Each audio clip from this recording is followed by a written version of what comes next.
What's going on? We're back, episode 3, just talking ball.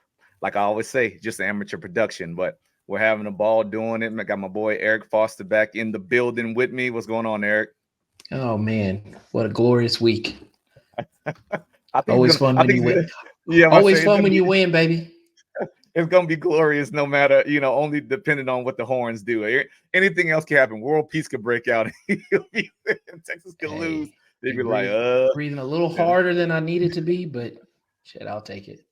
Yeah, that's what's up. All right, well, let's get right into it, man. Let's see what we're gonna talk about this episode. So, obviously, our trending topics, man. We're gonna talk about the college football playoff rankings again. Second week of the rankings came out yesterday. We'll get into a little bit of this Michigan football deal we got going on. This is a favorite topic of Eric's, and I do have some perspective on it, but I mean he gets into all this good stuff, and he loves the nuances of what edges coaches take to win. Sometimes it's by any means necessary. Sometimes, what's your term about getting right up to the line? I'll play to the line, baby. I will play to the line.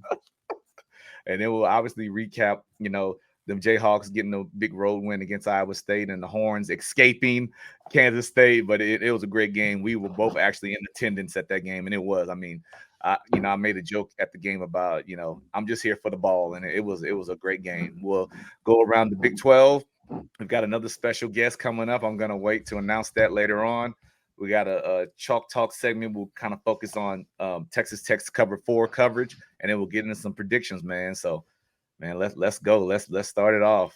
All right. So, what do you think? What do you think about the rankings that came out last night?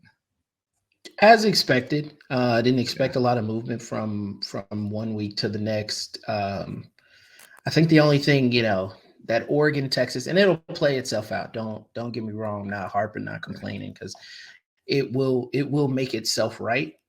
You just when you look at the metrics, you look at the strength of schedule, you look at the strength of your wins, you look at your best win versus your best loss, etc. Right? The only edge Oregon has is their best loss. All the other metrics, right, are not close. Strength of schedule, Yeah. strength of record, right? All those things, Texas has a clear advantage. So I think as time goes on, the committee is going to have to make a decision on, do they want to show that they prioritize head to head and big wins and encourage teams to go out and play those games?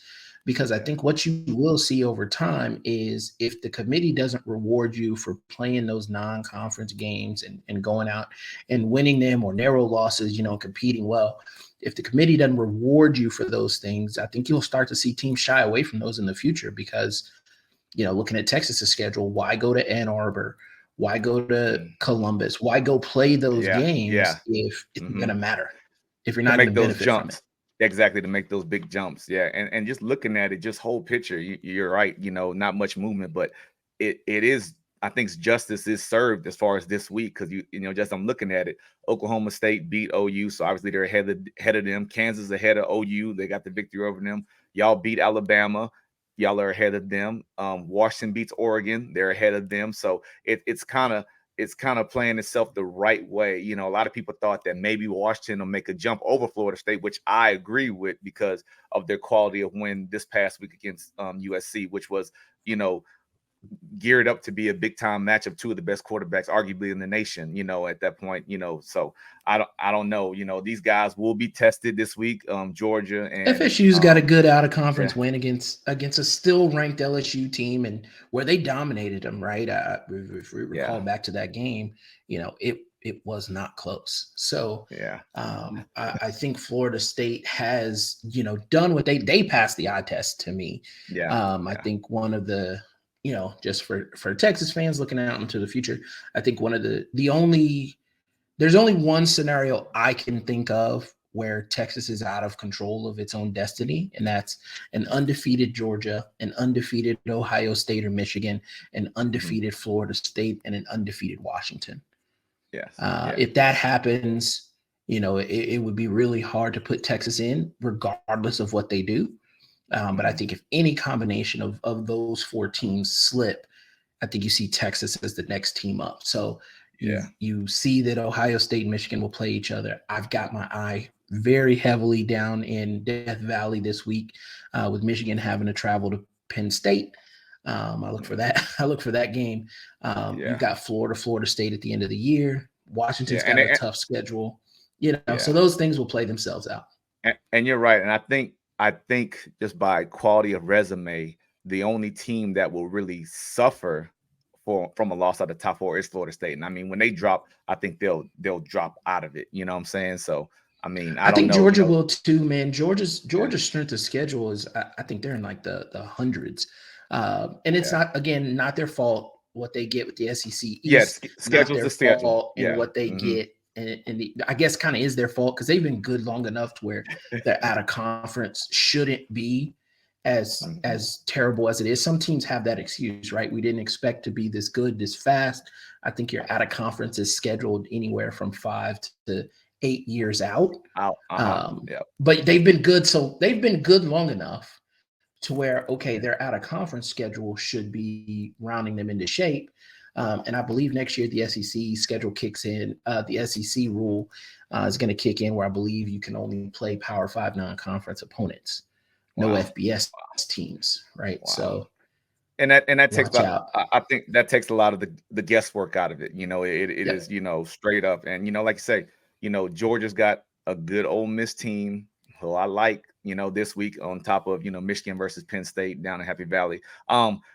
Florida State plays Miami, who it's somewhat of a rivalry still, so you just never Yep. know. I mean, you'll look up on a Saturday and Miami will be up on these boys, and could cause chaos early, unexpectedly. I'm a big Mario Crystal Ball guy. Yeah, yeah. I've got some boys out there. Shout out to McNeese State, my boys out there that I worked with on that staff as well. But I think Georgia has Tennessee later on this year. Am I correct by saying that? They've got At it. number 18. They've got Tennessee. I believe they've.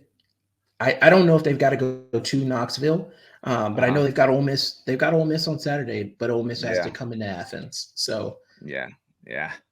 hard to win We'll see. between the hedges.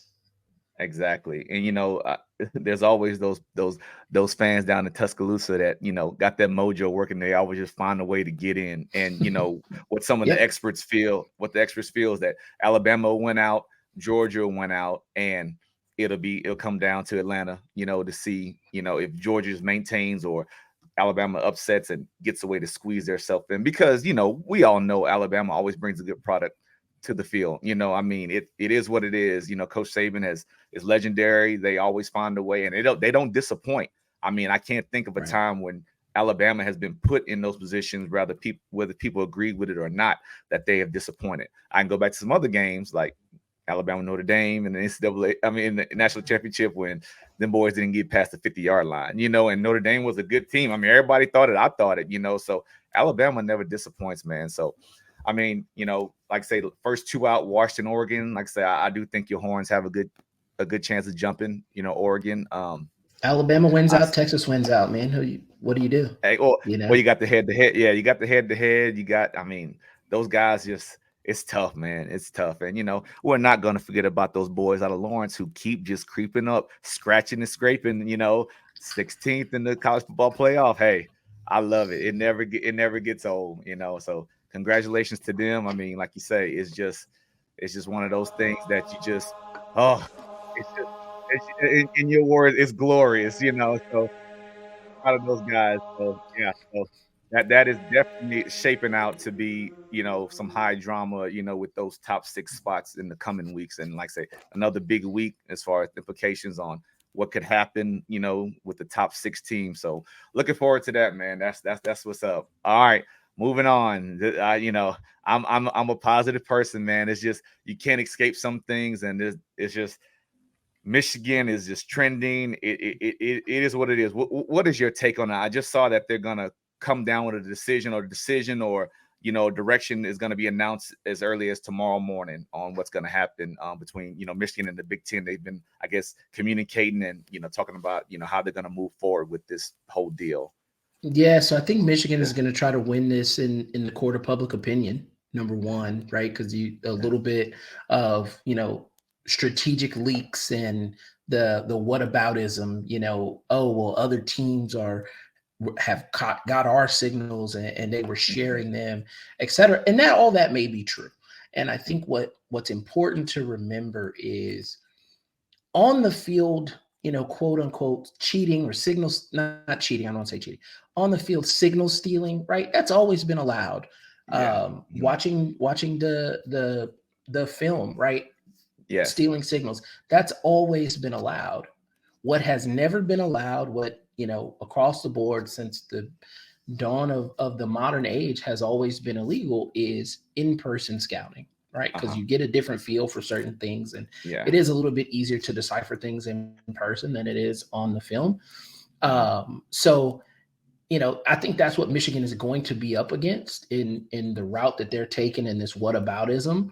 Because I think the big NCAA are going to counter with, other teams might have stolen your signals on the field, Yeah.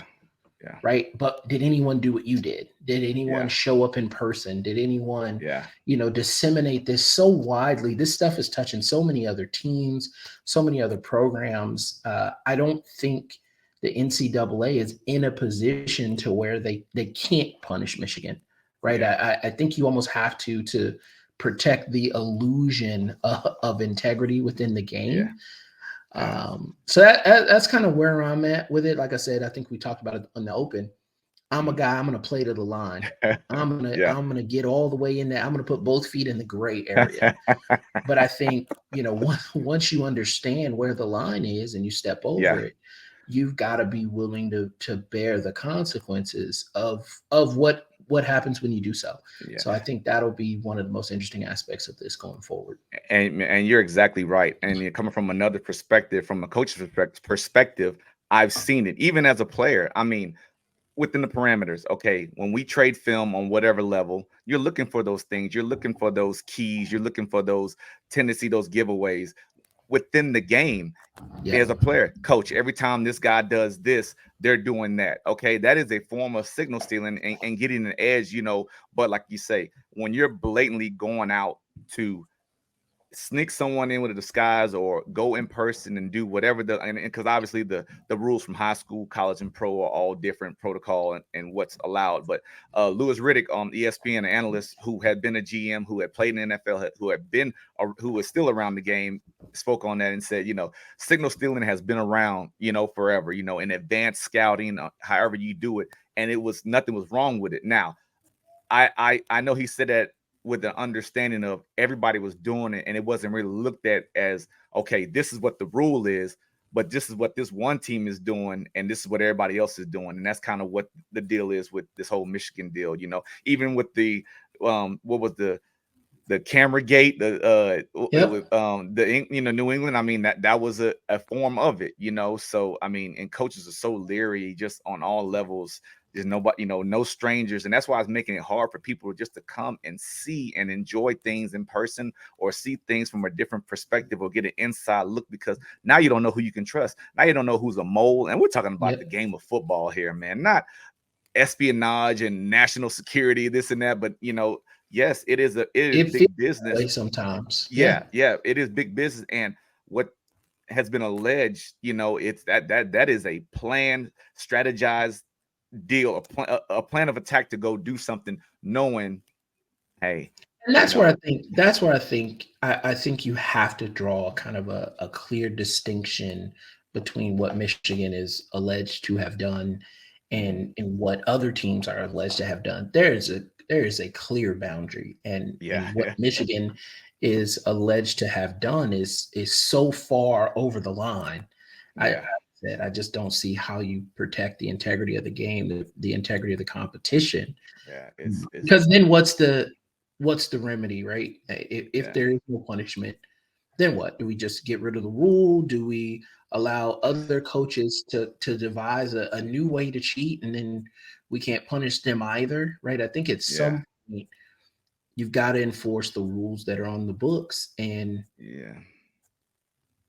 What and it scandal, the and they scandal isn't new to Harbaugh either, right? This isn't the first yeah, time he's been accused yeah, of doing yeah, something wrong. So I think that plays into it. I think yeah, the other Big Ten coaches and ADs and presidents banding together and being yeah, so yeah, because at the end of the day, the Big Ten commissioners, his job is on the line, right? Because if yeah, he doesn't do what yeah, the presidents want, you better believe there'll be another Big Ten commissioner the next time his contract is up. So I think yeah. there's a human element to this too that you can't ignore. and they talked about it. They talked about the policy or the rule on.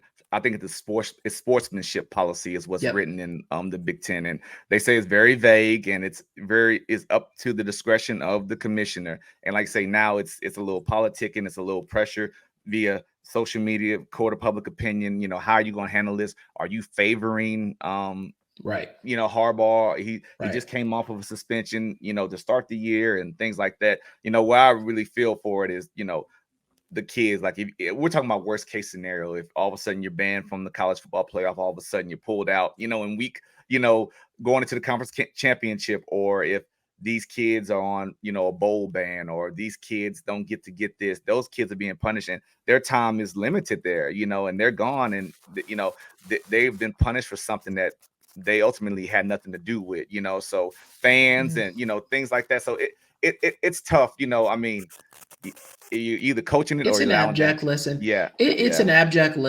abject lesson in life mhm. because one, I always, I hate the term, of calling college players kids because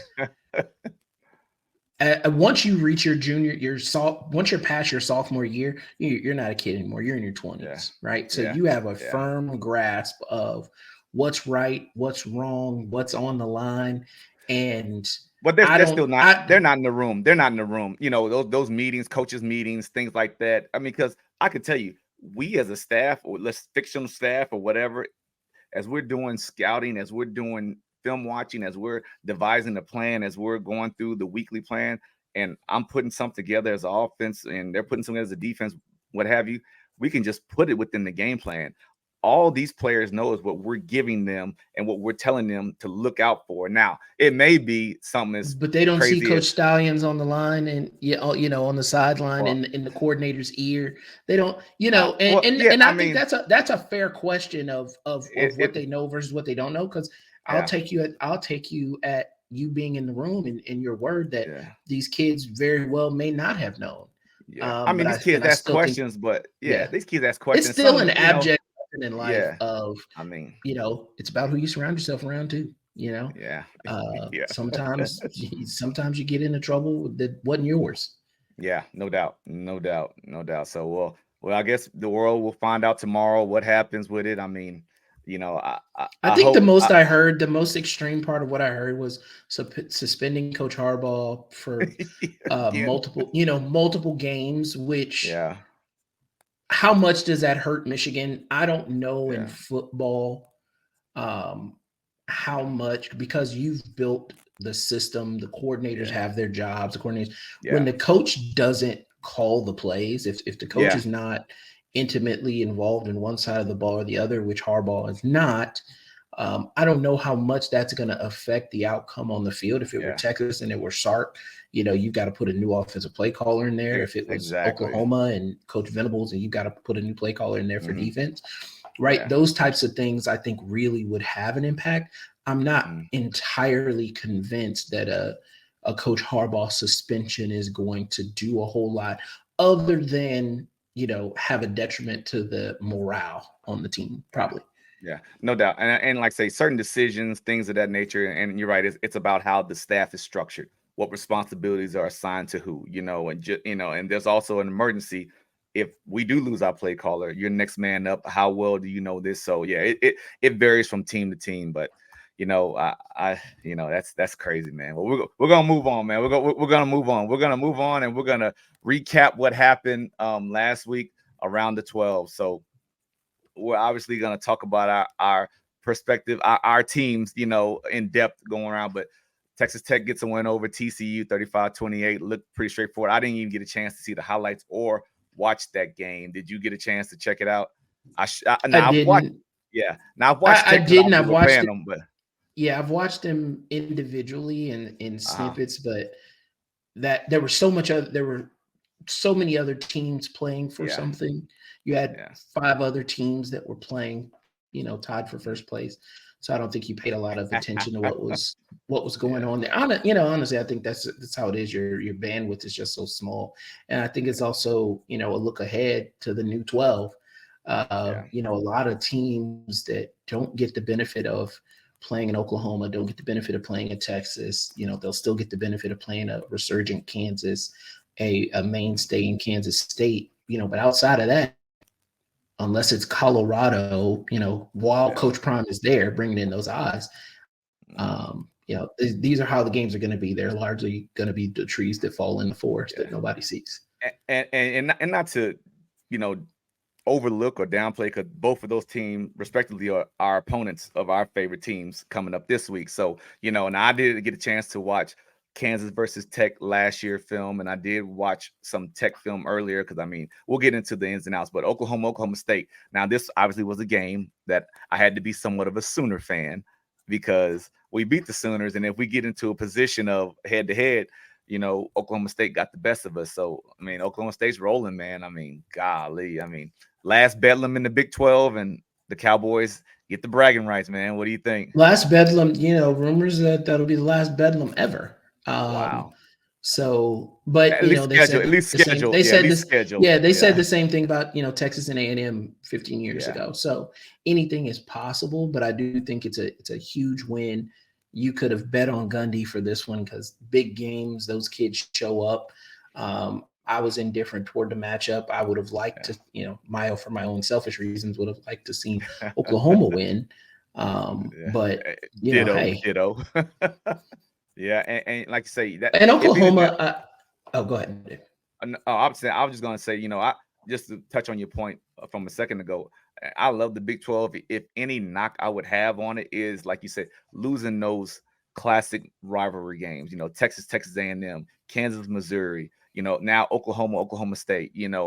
Kansas State has been a mainstay just because they've stayed in the same conference. And that's gonna continue on. But I know, when I was up there, that was my assumption. Kansas State. Oh, that's the big. But when I was introduced to the border war, Kansas, Missouri, that was Jesus. We got a history lesson every Friday night from Coach Don Fambro about, how this came to be, and it got you ready to want to go run through a wall on Friday night. So losing some of those things, man. Even growing up here in Texas A&M and Texas, that was always big. You can remember historic moments of those games. So if I have to complain about my conference or give any knock on it, it would be the loss of those, those classic rivalry games. I'd be remiss if we didn't talk about the officiating, and I think I've seen just in the honestly, I don't think I've seen anything like it, where two fan bases, and this is of our own making, by the way. When you're Texas and Oklahoma and you declare your intention to leave and all that, and there are sour grapes all around, not just for one thing or the other. So I do think you'd be remiss if that wasn't something to watch, because I think Oklahoma fans feel like, with that pass interference at the end of that game. Oh my gosh! If I'm an Oklahoma fan, numbers, I am still mad. Yes. And you look at the numbers, and they said the officiating was a little out of whack in that game. The Texas-Kansas State game, the officiating was a little out of whack. They missed some of the big calls. And I think one of the things that's important, if you listen to a Texas fan, one of the things that's important is not even so much the penalties that are called, but the ones that are uncalled. Because when you have the athletes, and I think I shared with you, if I was Coach Sark, what I would say in the press conference to play in that gray area and narrowly avoid the fine, hey, I've got to coach and teach better, because for us to have all these pro athletes out here that aren't getting held and aren't getting pass interfered, we've got to coach better. We've got to teach better. And that's a shot across the bow, because ultimately, I've never been a big, and I think we talk about this when we talk about specific coaches and their demeanors and I was versus what I like. I've never been a fan of things just auto-correcting themselves. I think it has to be called out. It has to be addressed, and it has to make, and I think we talked about it with Dabo. I think there's a fine line between addressing things that are facts and being a crybaby. I don't want Coach Sark, Coach Venables out here whining every weekend or whatever. But I do think there are times where you can show concrete and credible evidence that, these things are happening to us. It's not in our mind. It's not made up. So I think that's just an interesting thing to watch as we get down to these last 3 weeks, because, I think a Texas fan, there's a specific officiating crew.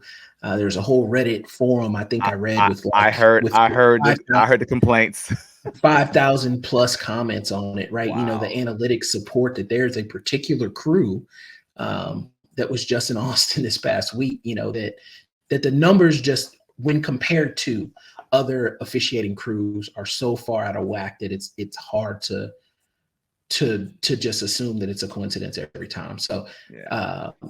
I think we know who's going to ref the Big 12 championship game. I think we know who's going to be in Austin on Thanksgiving. So, Yeah, and fans but, like you keep poking the bear. You're gonna continue to get those guys. Nah, but you know that has what? nothing to I do with it. think I know it has nothing you to do. know I'm what joking. ultimately though, I think this should be a rallying cry. This should be in the locker room. If I was coaching, you know, this is a tool of, Us against you the know, world. Us against the guys, world. it is Yeah, us against the world, the John Wick yeah, mentality they talked about, the we have to go out here and be so dominant and so good that it's not in their hands anymore. yeah, You can't officiating can't change the outcome in a 28-point game. Can't. yeah. Leave no doubt. Yeah, leave no doubt. Don't put it in their hands exactly. But it's Run just it up, it's Herman. yeah. Leave no doubt. You're absolutely Leave no. right. That's it. Yeah, remember the Titans up. But I tell you what, it's if if I'm an Oklahoma fan, I've got to feel a certain way, obviously because they're on the short end of the stick, and whatever the officiating was that led up to that moment, it was that moment. And people say, well, Yep. you don't want officiating to play a factor in such a big moment late in the game that determines, but some things are just blatant, man. And I don't know, like I say, I watched it, but I was, And the obviously I sad was on part that for side. them and those kids, this game is eternal. You know, being Yeah, that it's the yeah, last one for a while, they're going to be. yeah, I've seen the Justin Tucker game-winning kick in Kyle Field. I have uh-huh, seen that kick every Saturday for 15 years. yeah. So I think that'll be the same, and that sucks when you're on the end of the stick where not only you got beat, but you feel cheated. And I think that's Yeah, such a big distinction. yeah. Um, To go we out, can yeah, move yeah, on. yeah, yeah. No, no doubt. We gave them their love, but it is what it is. But yeah, Houston Baylor. I did not know that Houston. So tell me, did you watch the overtime in that? So was it did Baylor score first, and then I didn't Houston went for watch this game. oh, I, okay. I Well, you actually didn't watch any game on the sheet.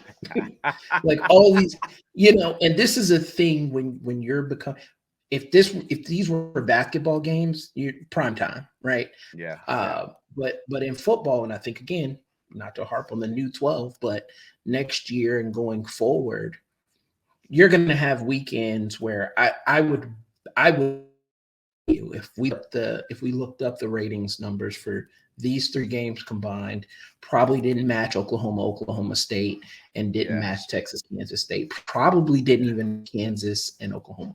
yeah. No, you're right. So You're what do right. you do and how do you build? I think one of the questions these bases, and especially with them being kind of down in Houston and Baylor, and And UCF BYU, was probably yeah, excited, yeah, and BYU is probably excited. West Virginia is probably they're just now allowing themselves to get excited because they probably yeah. thought this year was going to be a lot worse than it has been No with doubt. Coach Brown coaching for his job. So I think one of the things you've got to think about as a conference and these teams individually is how do you build that excitement, and how do you build a brand that becomes on a national scale, because you know this slate doesn't cut it.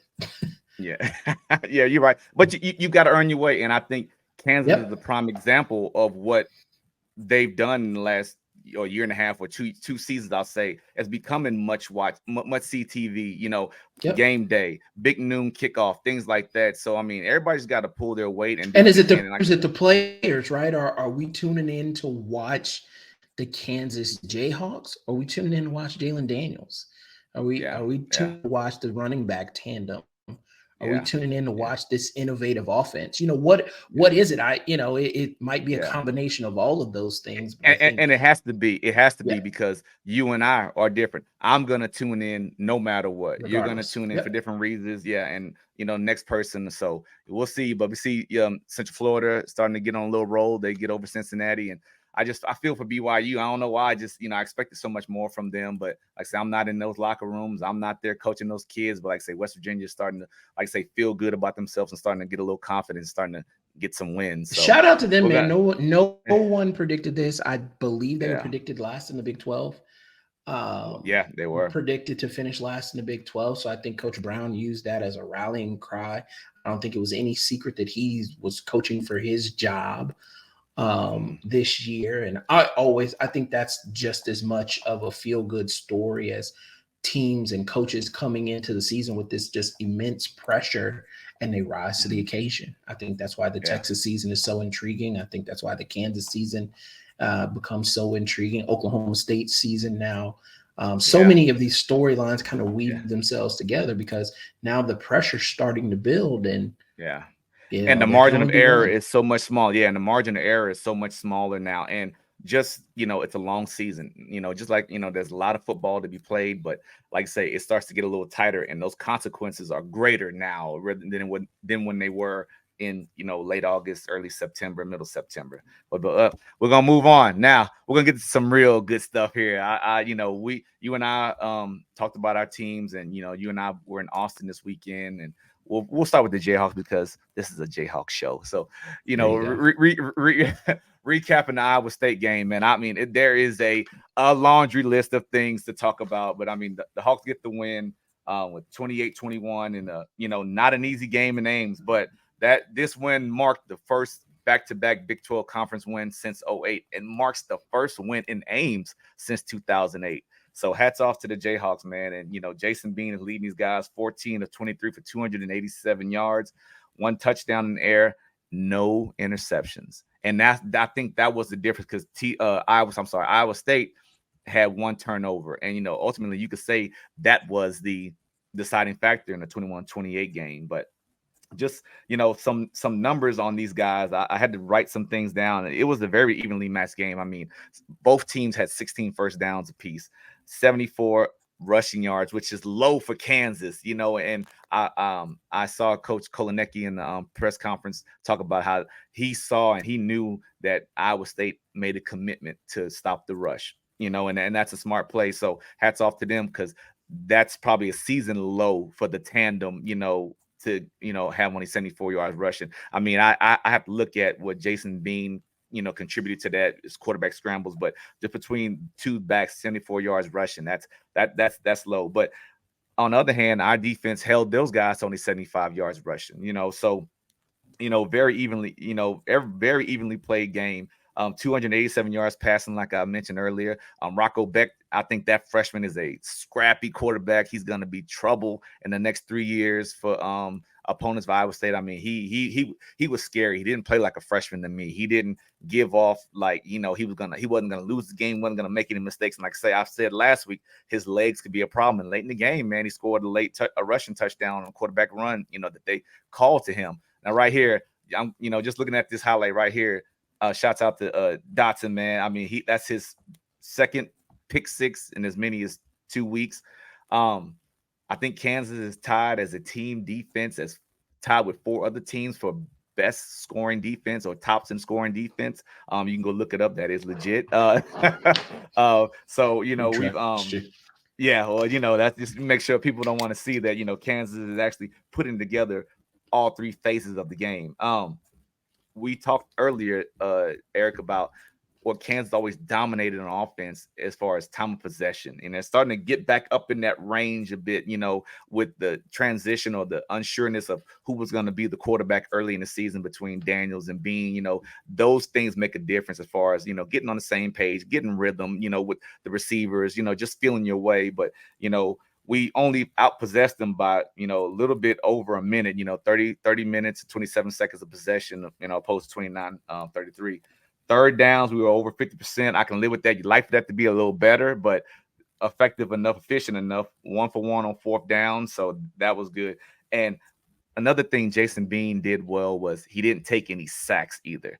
Fastest quarterback in the nation, arguably. I think Robert Griffin commentated this game, and I think he said his track time was 10.38 in a 100-meter dash. So that's not fast. I mean, if that's not fast, I don't know what is. That's fast everywhere.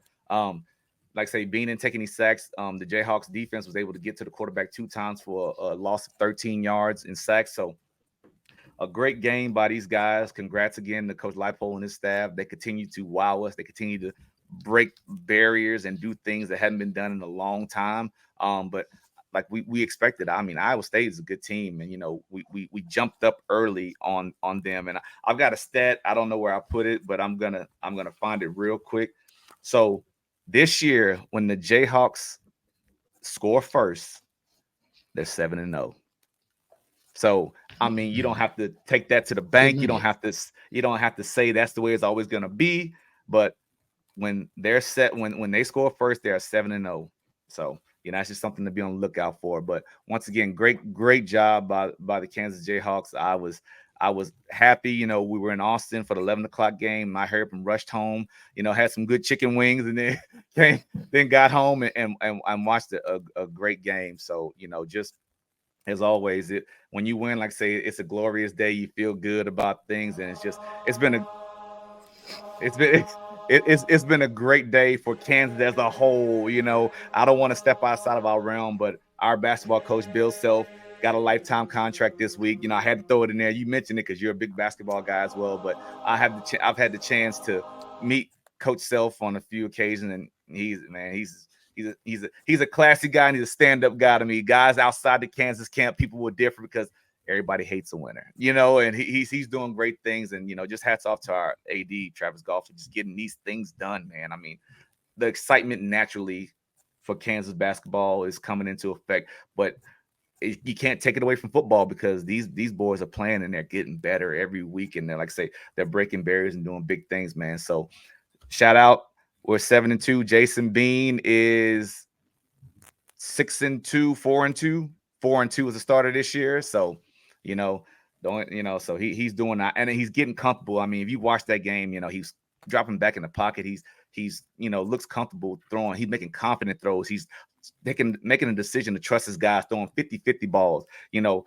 When the game got tight, Coach Kalinecki dialed up an option pass first play out of the gate, and we go 80 yards. I mean, to have confidence in your quarterback to do things and make throws like that and make those decisions when the game, you can feel it kind of getting tight and the momentum kind of shifting. In Iowa State, those fans got loud. The later it gets, the colder it gets, and it's just Ames is a different place, man. What do you think briefly about what you saw on watching the game? I thought it was a great game. I thought, again, I like to see a team rise to the occasion in a place you haven't had much success against a great defense. Oh wait, yep. We talk about the coaching and I think the Iowa State coach is very good. So very impressed with what the Jayhawks were able to do. I think Iowa State was getting hot and they're playing well at the right time. Mm-hmm. Yeah. We've got our own problems having to go there next week. But no, it was an impressive because again, you come in with a plan, the other team punches you in the mouth and makes you change that plan. I'm always excited to see how the X's and O's play out. So shout out to the KU coaching staff because I thought they really showed that they're worth the excitement. Yeah. What Iowa State was favored in Ames by 3.5 points. So, good job on that. So moving on, you and I were in attendance in Austin on the 40 acres, as they say. And, I joke, because I really didn't know who to go for, with Kansas State being in town and the Longhorns getting the best of us on September 30th. So that was the last time I'd been in that stadium. And I returned to ultimately probably see Kansas State lose, but they almost, they made it scary for you. What do you think? Tell me about it. They definitely did. I think, it was a tale of one quarter versus the next three. Because, I always do this thing whenever I'm heading into a Texas game, I kind of will freeze my Twitter feed, at the beginning of the game and then go back to just kind of follow along to how everyone else was watching the game. I don't follow it too much in real time because I try to be where my feet are. But Malik Murphy was nails in the first quarter. He was literally having people ask the question of, are we headed towards a quarterback controversy? Are we, no rush Quinn getting back, all of those things. And once the second quarter hit, I think the wheels kind of fell off in that first quarter. AD, it's been such a weird trend to watch emerge, how teams will still consistently roll coverage to Xavier Worthy and Mhm. try to take away him, try to take away the tight end over the middle, and consistently leave Adonai Mitchell open on the outside time after time after time after time. And, he's made him pay. I think he went for 8 catches, 150 yards, and a touchdown. I think it was 15 yards per catch is where he was at. But Malik Murphy, I think, just kind of illuminated some of the things that his fans hadn't seen, because I think we talked about what I was looking for from him is the jump. They say the biggest jump with quarterback comes from week 1 to week 2. So last week being his week 1, this week being his week 2. And he actually got worse. A little bit of that is the competition. Kansas State, I think, is a very well coached team. I'm a big Chris Kleiman fan. I told you some of these things in real time that were going to happen. Because Texas has shown themselves, consistently game after game. They are either a team that will put their foot on an opponent's neck and never let them up, or they will let them up. It'll be a dog fight until the late half of the fourth quarter, when Texas usually responds and rallies. We've seen that throughout the course of the year, and I don't think anything changed today. Malik Murphy, 51% passing, 49.1 QBR. Those things aren't going to get it done anywhere. Definitely aren't going to get it done here. So I think you'll see a little bit of urgency around Quinn Ewers coming back. Because if nothing else, he won't be as electric with, straining an AC joint in your throwing shoulder. So no one's expecting, 70-yard bombs, but what you're expecting is better game management, better personnel management, not turning the ball over, right? 3 turnovers is crazy work. And it should have been more, if we're just being honest. So it's not. And again, we've got to remember Malik Murphy is only a true sophomore. These are only his first 2 games of real collegiate experience against live competition. The ones, life, the ones in a scenario that matters, right? And I think those are varying. Quinn wasn't great last year in some of these scenarios. So it's certainly not a knock on Malik, but I think the fan base writ large, and maybe even the coaching staff, thought he was a little more ready than he was. Can Texas win, the remaining games on their schedule with Malik Murphy if they had to? I believe when you're rushing for 230 yards a game, you're holding your opponent to under 100 yards rushing, right? Your pass defense is serviceable. It's not great. But it's serviceable. I think when the defense is playing the way that it is and the offensive line is playing the way that it is, absolutely, I think you can still win out. But I do think there's a renewed sense of urgency. I think now that probably moves the number, right? I think Quinn was maybe at, if Quinn had to be about 95+%. Had to be at like 95+% before he's able to go. I think that number's probably at 80% now. If he's at 80%, you probably run him out there, because again, just what we had out there on Saturday, if they don't turn the ball over, I think the game still remains in that route territory. Yeah. And you can shape the game plan accordingly, and like I said, I was there with you, I decided just to live stat a couple of things, and we talked about it. Texas was almost perfect for 28 minutes of the first half. 28 minutes of the first half, and then those last 2 minutes, it kind of, you started. Well, overall, so you have 16 possessions, and I've told you this, and I stated it. 16 possessions. You had when you had Texas run to pass ratio, when the run was more or equal to the pass, you came out with touchdowns.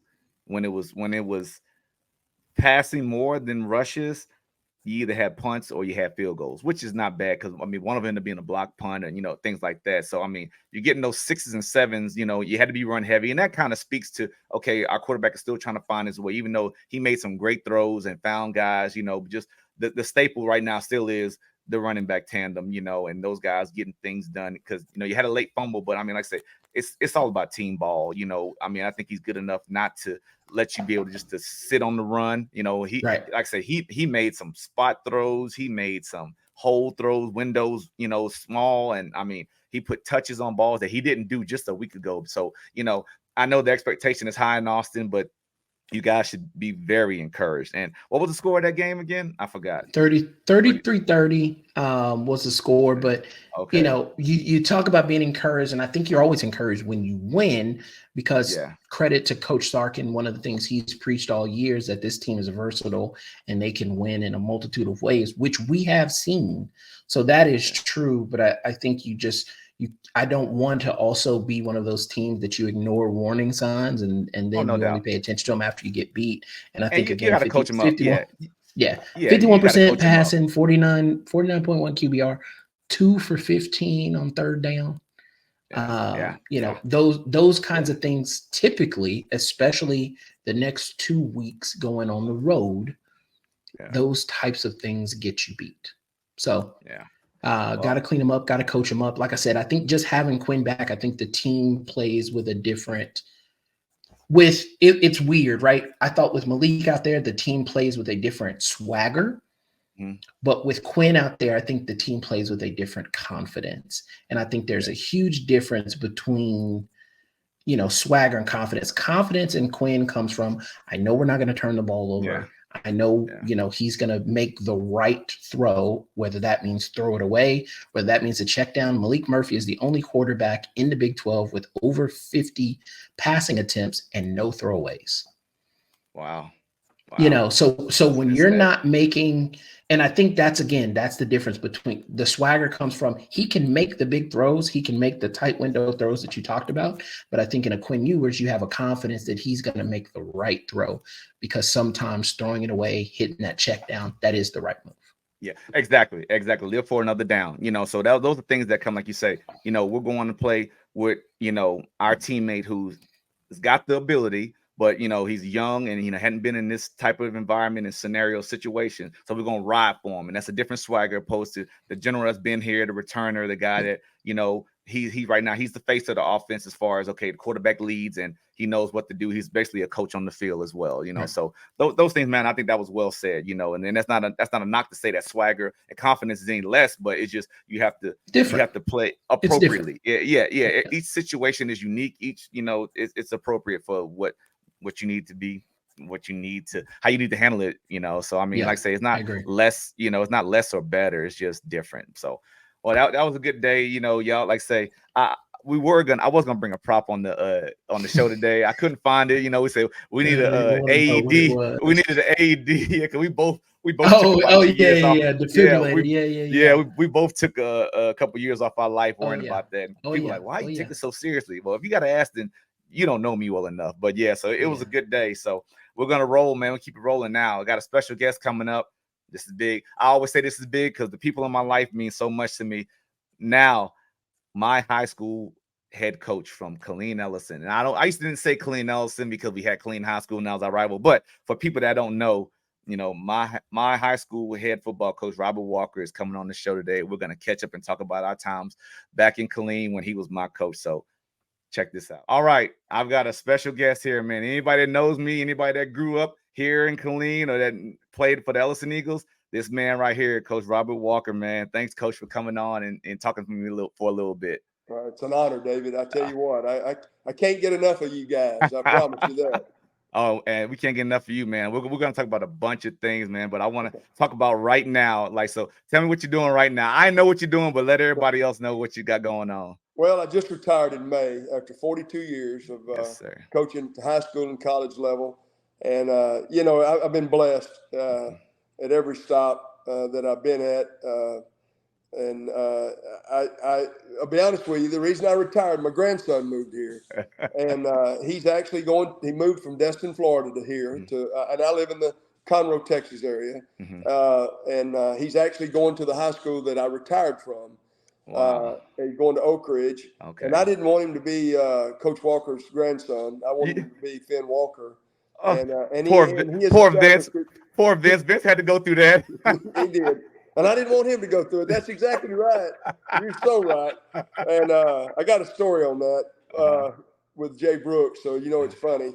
And he has set himself apart. He really has. He's a freshman, played freshman football, but he's 6'6", 210 pounds, and he plays defensive end. Wow. And they're in the playoffs, and they moved him up to the varsity for the playoffs. Nice. And They I only think moved up 3 freshmen, and he's one of them. wow. Papa's pumped, to say the least. See, that's what Coach always brings, intensity. And I tell you, you say that his size right there, I think that's probably what his dad's size was his senior year. Yeah, no doubt. Oh yeah, because we're gonna talk about, first of all, a little background. When 1994 was the fall of my sophomore year on varsity at Ellison, Right. and our head coach John Bassett at the time, who was the only football coach, if I'm not mistaken, for Ellison, was there, and we went 2-7-1, and it was just we're that 13-5A district was different, back then, and no knock on football now, but I mean just the Temples, the Wacos, Colleen Highs, those guys, yeah, and so we went 2-7-1. We tied Copper's Cove, who at the time was going through their own struggles, and so we're in school and we hear about, we're not really involved. Like everybody thinks they're involved now on the hiring process, but we're getting a college coach, and, some guy named Coach Walker said, I never heard of him. I said, all I know is I'm not playing both ways, because, old school football, you play both ways. And, I remember that first day, Coach, and, you sat us in the weight room and, you had us all on the knee and you're looking at us, you're introducing everybody and you're looking at you, setting the expectation right now. You looking at us, you said, I look around here and I see a good football team. I see nothing but winners. I mean, a playoff football team. And we're looking at each other like, Coach, you watched this film last night? We felt that we were good. We had some talent, but we just didn't know. And you being in the business, you knew what you saw on film and what was coming back. I mean, like you say, we started 10 or 11 sophomores on that team that year. So, I mean, just tell me, Coach, about how your first year at Ellison, when you first got there, how did you feel about it and what did you think it was going to be? Okay. Well, let me tell you how I found out about the job. Okay. A great friend of mine who I was working with at Stephen F. at the time, Greg Knox, was recruiting the area. And he comes back in, he says, hey, he called me Walk. He said, hey, Walk. He said, there's a job that opened up in Central Texas. And he said, they got athletes. He said, he said they got issues there, but they've opened it up, and I said, okay, let me look into it. So I did. And I watched video. I went in and got video. We had video on everybody. I went, wow. Okay, so I applied and very fortunate. I know there was a lot of applications, very fortunate to get it. And then, David, I felt like that I had gotten into something that was just the ceiling was unlimited. Yeah. And as it turned out, it really was. Yeah. But that was because of y'all. I mean, you're right. I laid the expectations down, but every coach does that. Whether or not they're accepted and bought into by the players, that's the key. And you guys bought in the very first one, and I tell you, I loved every one of you. Oh yeah. There's two guys that were primarily responsible for that, and that's you and Perry Eliano. There's no doubt in my mind. I mean, and all of you, and y'all were the leaders. As a sophomore, you were a leader, and of course Perry was a junior then, and he was a leader. And you two guys, and then D Brown, and just, I mean, gosh, I could sit here and name forever. It was a good Jay time. and Michael Jameson, and all those guys. I mean, we were loaded every year. And it's funny you say that, Coach, because when you're coming in and setting expectation for a team, me following the steps of what you do, becoming a coach, and you look at kids and you look at how you want your team to be. Yeah, they're brought together every day for practice or games, but how are they outside of the practice field, outside the field house? And that's one thing we were friends outside the field house, in the school building and, in the neighborhood. And, I like to say we could talk all day, and I've got stories about everybody, but, you bring up Perry, who was a leader. I mean, and he had expectation of, doing things, because he also was a sophomore on varsity. Perry Alano, who coaches at Ohio State right now, representing his hat right now. So he set expectation, and young guys like me knew you had to pay a price. And I mean that price was showing and earning that you deserved to be there. And I remember not being sure of myself, but then being sure of myself. And I remember in all season, Coach Blunson, who is no longer with us, I remember he was our head JV guy. And I remember going into that sophomore year before you guys got there, he said, we're going through ropes and we're going through mats and all that. And he had a JV running back that was going to be the front runner for the job as a senior. And I chased that guy at every turn, racing him, doing all these things. And I remember going through the ropes, which I thought was fast, which I thought I knew how to work as a 14, 15-year-old sophomore. I didn't, but I was running, and he says, "Oh, Wimbush, you can't be one of my JV running backs running through the ropes like that." And I turned around and said, "Coach, I ain't playing JV next year." And then I said it so fast without even knowing. He looked at me. So you though. Yeah. Nothing wrong with that. He looked at me, and he looked at me and he said, "Oh, we'll see." And in my mind, I was like, "Oh hell, what have I stepped in?" But it kept my awareness up there, man. But just going forward. So I remember that first year, and you talk about all the guys, and I remember just you changing so many things. I mean, nothing new to you, but just going from, I remember you guys, you got there and you made us stand up and you made us introduce ourselves, look us in the eye. What position do you play on offense and defense? What's your classification? And I remember I said, when it comes to me, I'm only going to say I play running back. And I remember I said, I'm David Wimbush, I'm going to be a junior, and I play running back. And I sat right back down. Y'all kind of looked, and we just moved on. I said, I'm not playing defense, but because you were getting ready to split this team up, and we were going, offense and defense, and we practiced 24 periods every day in the spring, Monday through Friday. And for y'all that don't know, I don't know, 24 periods of practice at about maybe 5-minute intervals, maybe. I don't know. And there's 2 minutes. There's 2 hour practice every day. Yeah. Well, unless I got upset and we turned the clock off and went longer. Exactly. You guys were not afraid of work. Oh, you guys man. were not afraid of work. And I think just watching, that's a thing that's lost. I mean, it's like that in some places, in some homes, but watching the guys before you, just the team before us 2 years ago, went to the playoffs. They beat Killeen High with Cy Douglas at quarterback. I can start naming some Killeen guys, but even before that, and you see the banners in the field house and the 10-0 89 team, and these guys going to the playoffs, but second round. So like they were district champs before, they had gone to the second round, but little did we know that we were going to surpass all that, and you made us having goal sheets and, doing these things coming up in the summer where it was come up on your own, not, oh, we've got coach-led workouts like these kids do now, which is great. But, back then those wasn't within the rules. So you couldn't do that. Yeah, you couldn't do it, and, y'all would be up there, and we did those things, and we loved. And y'all made the field house fun to be around, just hanging out there, whatever coach had that week, or it was more than one coach. I mean, there's a rapport and a relationship with every single one of you guys, man. And I mean, I'm so grateful to you for that. That's a two-way street. Yeah. What the funny thing about all that, David, is I've been fortunate to coach with some of the coaches that were there at other places, but we've kept in touch with everybody. Yeah. Yeah. I mean, we really have, and because there was such a bond. You talking about the bond among the players? There was such a bond on the coaches, and I only brought 2 with me. I brought my brother and Mike Haney. Everybody else, of course, I kept Coach Wadaki, who he was Mr. Ellison Eagles. Yes, sir. Yes, sir. And I love Coach Wadaki to this day. Sir. I mean, awesome man. Mm-hmm. And but everybody else I'd never met before, and we bonded. It kept Coach Wetzel too. Yeah, Coach Wetzel. Yeah. Coach Wetzel's as good. I mean,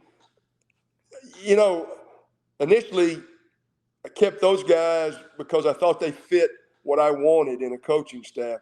Mm-hmm. As I learned as we went, they were great coaches, but they were even better men. Yeah. And I think that's what coaching is about. You got to have a heart for the kids, and everybody says that. Those guys did, and they still do to this day. Exactly. And you mentioned those 2 guys who I worked for both of those guys at one time. Yes. Coach Ward gave me my first coaching job at Austin Crockett, and Coach Wetzel, obviously I was his coordinator at Reagan High School. So, and he's been you guys, they were there a year before I met Coach Wall and Coach Wetzel at 13 years old, and I met you guys at 14, 15. So, I mean, just that's crazy that time is gone.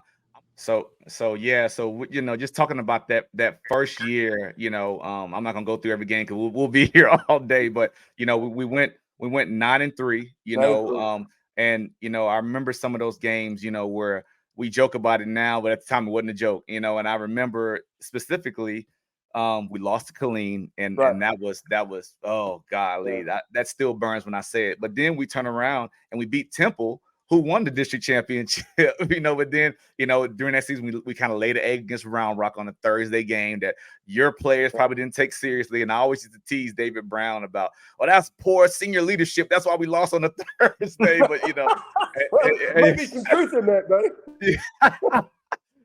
But I mean, just playing those guys. And I remember around the time coaching leadership is probably more so. So we had that game, and we were getting ready to play a undefeated Waco team. Do you remember that? And I do. Yeah, and daylight savings time. Yeah, daylight savings time was coming, and I remember it was getting dark fast, but that wasn't gonna stop you. We were practicing on those lower fields, and I remember you made all the coaches pull up the trucks and get cars, and we turned the car lights on. We finished like the last 45 minutes of practice with those car lights on, because we didn't have lights on the lower field, back then. But I mean, it paid off. I mean, we won that game, man, and big too. Yeah, big. We left no doubt. And despite all of that, at the end of the season, we still had to get a coin toss to get into the playoffs. So tell me about that, Coach. Tell me about that. Well, I'm gonna get a little emotional on that because funny thing happened. I took our cars that day, my wife did, and had the cars cleaned up. Now, everything cleaned up. And I just lost my dad a couple of years ago to cancer, before that. And so my daughter, Lindsay, who was on the sidelines. My personal assistant. Your personal assistant. To this day, she'll tell me that too. She found a quarter in the back floorboard of the car, and she gave it to me. She said, "Hey, Dad, Papa sent you this from heaven." So I took it, put it in my pocket, and we were actually, we were tri-championship between us, Temple and Waco. Yeah, and Killeen was the other team too, I think. So it was Killeen, just Waco. Us three. It was Killeen, Waco, and us, because Temple had the outright district championship. So it was Killeen, Ellison, and Waco. To flip the coin. We all flipped the coin. Yeah. And there was going to be the odd man out, and Waco was the odd man out because only two win at that time. Us and Temple. No. Waco went. Killeen was odd man out, I think. Oh, okay. Well, anyway, So we flipped the coin, and my coin went under a table there. We were at the field house at Round Rock. Wow. And at Temple, and my coin went on the table, and I remember Coach McQueen going, "We got to reflip." I said, "We ain't got to reflip. I'll get in there and tell you what it was. We're not reflipping these coins. It's not like it went into a crack." So I got up over there, and we moved the table and saw what it was, and got us in, and then the rest, as they say, is history. We did exactly, and I don't know how you relayed that message to the team and the coaches, because I don't know how, cell phones or whoever had a phone or the radio or whatever, because I remember we were coming back from Round Rock Westwood, and we had one big, and I was sleeping on the bus, and Noah, one of our teammates, Jake Harris, woke me up, just shaking me by the shirt. We're going to the playoffs. We're going to the playoffs. And I mean, that was so fun. That was big, man. And I remember, going down and playing Lufkin, and I mean, really sticking it to them at Bedford Stadium. Yeah, I mean, that was nothing at the end of the first quarter. Exactly. They didn't know what hit them. And I mean, you talking about a group of guys that had never experienced the playoff, atmosphere, and playing teams, by district, and teams you don't see often. And I mean, you had us foaming at the mouth and ready to go, Coach. But I mean, just the preparation and the things you did. I remember, you know me mostly all my life and how I am about detail and how things are done. If something's out of whack, I'm bothered. But I remember, my sophomore year, okay, we got a game, be back before this time. We'll get ready. We'll do this and get on there. When you got there, it was, when that bell rings, you got this amount of time to get to the field house, and we locked it down. We watched film, we ate as a team, we did all that stuff. So when school was over, we were with you, and and we did it. And I mean, I loved it, man. And I mean, I remember you and I talk about those legendary bus rides, and when we charter ride, and I would sit with you, and you have your Discman, as we say, a Discman. They don't know what that is, a Discman on, and with Van Halen in it. Yeah, that's it. Right now, and you parked. You said, "Here you go, Bush. put this on and get ready. And I listened to that song before I got off the bus, and I mean, just things like that I always hold dear to me, Coach. Because I mean, me too. You tease me about those things, and my temper on the field, and just I appreciate how you handle. You had so many players, I mean, not just varsity, your sub-varsity levels, and people that look to you and that you made everyone feel important, and everybody I know has stories with you. And I remember a story against Colleen my junior year, and I remember we were losing and things were not going as well as I thought it should win. I'm a young teenager, and I remember coming up the field, and you tried to grab me to talk to me, and I kind of yanked my arm. And before I could sit down, you were in my grill like that. And you said, son, don't you ever do that. And this is just ups and downs. You got to be able to handle yourself. And my eyes are full of water. And I'm just trying to make the, and I think, it was never a disrespectful thing, but I think you just understood. You understood me as a passionate player. And everything had to go, and we had to perform and execute. And, and I thought I led by example by how I practiced and, ran hard and did what you asked me to do no matter what. And, I wanted to win every day, not just on Friday nights or Saturday. I wanted to win every day, and you made it fun, Coach. I never dreaded a day of practice. Now, when we got there, it got, if things wasn't going well, then, well, I'm like, it's time to go home. But I mean, I never. It would get a little difficult at times, but we weren't going to leave until we got it right. Oh, Coach. And I mean, I would get so worked up. I think this is fast forward into my senior year. I would come up there on Sundays. And see what the game plan was. What we were gonna run. Like, what high school kid does that? Not many, if any. I mean, like, I look back and I said, golly, thank God for those guys. I had to be a pain in the ass at times. No, like, you weren't a pain in the butt. David, you said it. I mean, that's passion filled is all it was. I mean, I always remember the water, wanting some water coming off the field, and. My deal about that with you, and I've tried to do it with all the players, but I think coaching in college gave me a very good perspective on high energy athletes, because that's what you get at every position in college, or what you should get. Is that there's going to be, heat of the battle deals, and understand that that's the passion coming out in that person, not disrespect, it's passion. And you got to correct it, but you correct it with passion as well. And hopefully we did that as a coaching staff. Man.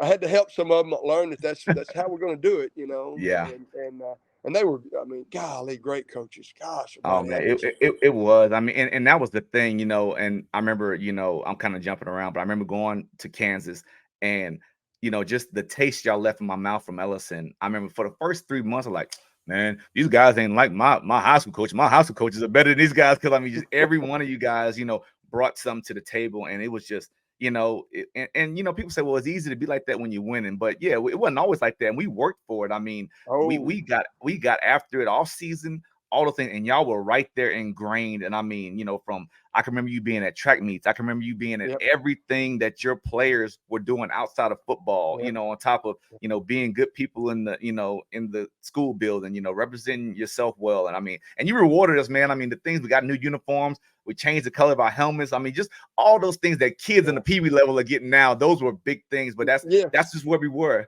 Trying to make it special. And, I think the thing that most people remember is we got travel suits. We got those green warm-ups, and I mean, that was it. Oh my gosh, it was. And we looked at those on Friday. We wore those in school, because you wasn't letting us wear the jerseys. Like, nope, we were wearing that. And I mean, it made a difference. It wasn't like, oh, you have a game today? I can't tell, but you knew every football player in the program, and not only you getting this, this travel suit, but it makes you act a certain way, not just in the classroom, when we're on the road, when we're in the restaurant, all those things. And those that's a winning culture, and that's why it carried over. Being older now, I see that, back then it was just, I'm gonna do what my coach says, and every kid wants to do what their coach says, and I wanted to please my coaches, but that was a deal that now being a coach, and this guy right here, not to talk about me, but he coached 2 back-to-back state leading rushers. And at the time I was there, he was 2-time area coach of the year. And he has a outstanding record of, I want to get it right, 41-9 his time at Ellison. And I guess we had an outstanding record. And but we're responsible for about I guess 6 of those wins out of the 9. No, You know? no, that's not But true. I'm responsible for 9 losses. You guys are responsible for 41 wins. That's no, really but and truly how it, that goes. oh, coach. It's David, Barry, my brother Barry, and I. Of course, we talk about it, and every time Brett, Coach Goodwin, oh my God, we talk. It's truly capturing lightning in a bottle. Mm-hmm. And the one thing that was it was y'all, it was the players. Yes, sir. Your desire to be great, not good, but great, not Yes, average, sir. but great. You gave that. Oh, yeah. They say it takes an extra 5% to go from average or from good to great. Well, y'all gave that every day, not Oh, only man. on the track, not only on the field, but you gave it in the classroom. A lady that Mhm. I grew to love very much, Miss Mary Turner, who I have so much Yes, respect for. yes. Love Miss Turner. Yep. She to this day, I mean, I think she still remembers you guys and the honor and respect that you Mm, earned and the things that not only for yourselves but for Ellison High School. no doubt. They, And they, they don't make them like that no more. They don't make them like no, y'all no more. and Marvin Rainwater, Mr. Yes, sir. Rainwater, our Yep. principal. Yeah. I've learned. I was a young guy then. I was 38, 39 years old when I got the job. And Hmm. I'm 65 now, so Oh, that kind you of look dates you us. look great, coach. You look Yeah. great. You look Oh yeah. great. Well, yeah. I'm glad I look great. I don't always feel great. You played golf with me in September. Every part Hey, of my body hurts and, hey, and you and me everything. both, coach. You and me Oh yeah. both. Well, none of that's possible unless you got the guy at the top who is our Hmm. principal Yeah. that says, do this. But one of the things y'all probably don't know is every Friday I got all my coaches a sub. They didn't have to be at the office till noon. Wow. Uh, Wow. and and my third year there, I'm walking down the hall with Mr. Rainwater. He goes, "Do you get all your coaches a sub on Friday?" I said, "Yes, sir." I said, "I've done that since the very Yeah, first but year I got I'm here." He about to say said, you just picking up on it now. "Yeah." He goes, "I think that's great." Where any other principal I've worked with probably would have chewed me out. Said, "You can't Yep. do that, coach. Takes them out of the classroom." He said, "I think that's great." And I'm See, like, "Thank you." and But and what you're right. It was a different time, and it was appropriate for the time that what was going it was. on. You It wasn't was. doing it every Friday in the off season. It was just okay. Oh I need no. all my boys to lock in, and we got to go get Yeah. this win. Yeah. And that was good stuff, coach. I'm Yeah. gonna show you a couple of things, coach. I found. I always got some old Uh-oh. stuff. So look at that face right Who is there. So that guy? that. So I remember this article coming out. When they do all these postseason awards, but you had won Coach of the Year for the second consecutive time, and they voted your little running back Yeah. MVP of the whole team. But They didn't. we, They didn't have a choice. so and it's funny enough at that picture, coach. I'm looking at this picture right now. It's a story that comes to mind. Second round of the playoffs against Cypress Falls at Texas A&M. And we Yep. won 21-17. And we Yep. won. We did a lot of like reverses. We just did things y'all game plan that they hadn't seen before. Right. And I remember we ran what you'll call was goal 29 was a toss sweep, and I went 80. And they Yep. got called back for a holding call. And so then I really was a decoy that game. And coach, we won that game. And I'm throwing my helmet all over the locker room because I'm mad because I felt like I didn't do my part. At Right. that time, the expectation and the state's leading rusher. And I'm like, oh my God. And Richard Daniels looked at me like, man, we won the game. I said, I know, but I played like crap. I didn't do nothing, So that picture right there reminds me of that, man. So it's so funny. And, just look at that face right there. I mean, I just found so many old Jay articles Brooks. of, yep, Michael Jameson, Jay Brooks and me. Yeah. Yep. And, I mean, these are guys that did my everything gosh. with, man. Oh. I mean, from the moment I stepped on the field, we all came from different, areas. Mike Jameson moved in from DC as a freshman, and Jay went to Nolan, and I went to Manor, and it's just. And you know as well as I do, coach. We fought every day in spring ball. I mean, we would fight and get after every it. Day. Every day.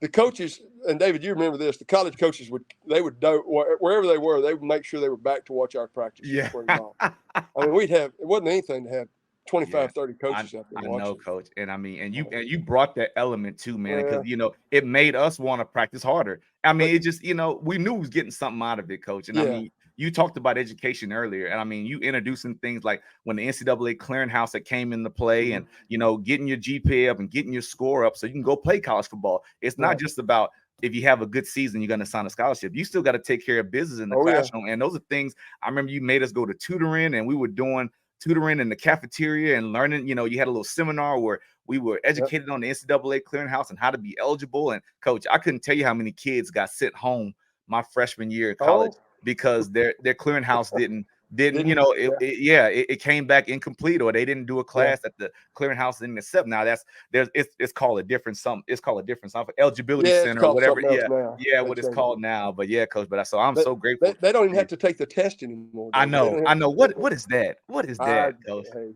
NCAA's lost control of everything. Oh, no doubt, coach. That's another episode. Oh yeah, look at this, coach. Here we go. Me and Vince on the sideline of the first round playoff game against Leander. Boy, Vince, hey, I tell you what, you got all you could out of Vince Walker, boy. I mean, tough. And he was tough because it's in his blood. And I mean, he got after him, man. I mean, he wanted, I would see it because I was older than him. Like, I'm gonna get this block done. I'm gonna get this taken care of. I mean, and he knew, not just the expectation that you and Miss Debbie put on him, but just, the accountability to his teammates, man. So I mean, it's just, I look at that picture and I giggle and laugh. I was extra hard on him because he was my son, and I didn't want anybody to think he got.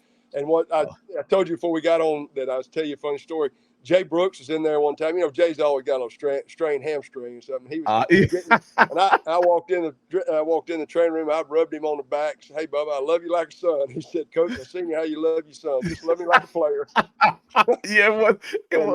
Now, what's funny about Vince is now with his son Finn, who's a freshman, we talked about earlier. He's the same way. Same way. I see.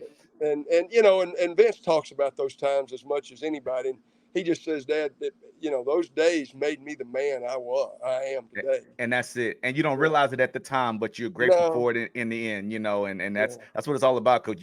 You know better than we do. I've lived this life already. You hadn't been to where I've been. So and that was a trust we had. But I remember looking like golly, my dad, my dad, well, he's a disciplinarian, an Army guy. And I mean, that was normal for me. Vince getting you up there, that's normal to me, Right.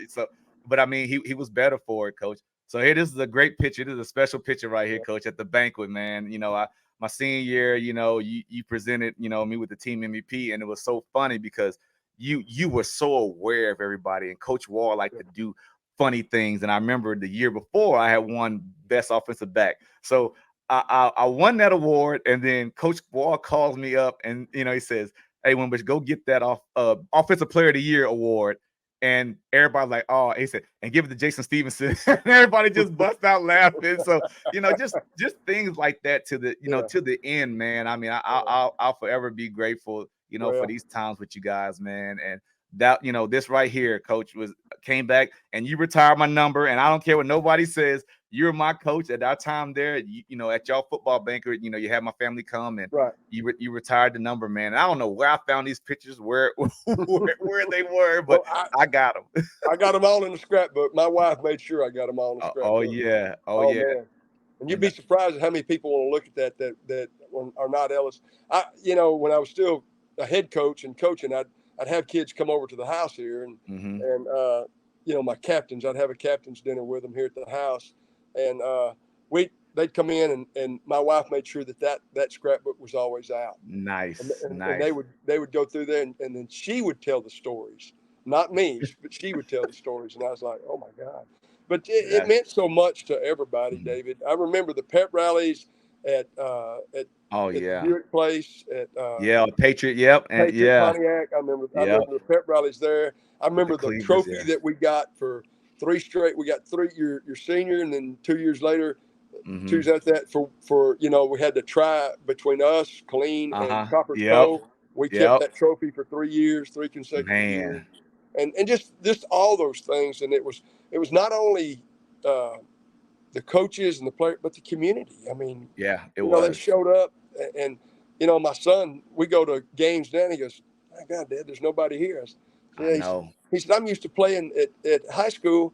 He said, "We had more people there than we ever had at Stephen F. when we had a game." I said, "Well, that's crazy." I mean, Clean was shut down, and we have it rocking. And I mean, it was police escort. We was getting police escorts on our yellow dog to Leo Buckley. And I mean, it was a whole show, man. And we put a product on the field. And I remember not just from that first year of getting beat in the second round, and then we just continue. We picked up where we left off, but you raised the expectation because I remember that non-district schedule that we had. I mean, there were no slouches on No. that. No, I mean, the defending champion, defending state champion, Converse Judson, Arlington Lamar, who had only lost like 8 times at their stadium.